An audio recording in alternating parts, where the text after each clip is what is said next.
Hello everyone, good morning. My name is Shobi and I'm going to share with you our expenses for the month of February and compared it to the month of January. We expected that our expenses, our budget will skyrocket for the month of February because we paid and bought some needed stuff and renew our licenses. So it's a way bigger expense for this month of February. I'm sure that it will get lower in the month of March.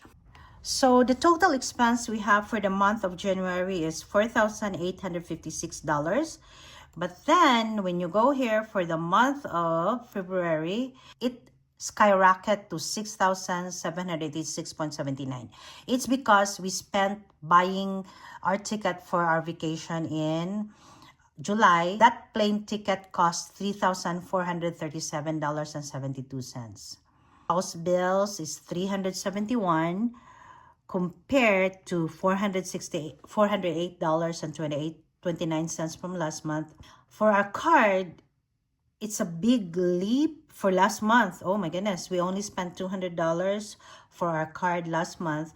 But then for this month, it's an $800 increase because we bought some clothes for my husband's travel and meeting. He also did a lot of eating out for the month of February. That needs to go down.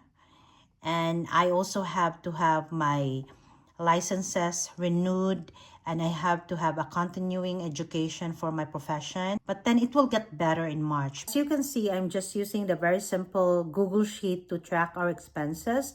Some people are still using the envelope system for budgeting, but in our case, we don't need that anymore.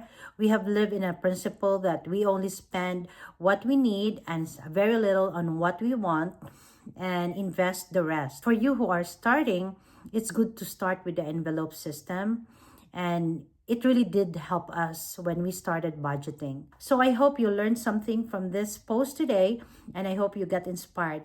Enjoy the rest of your day.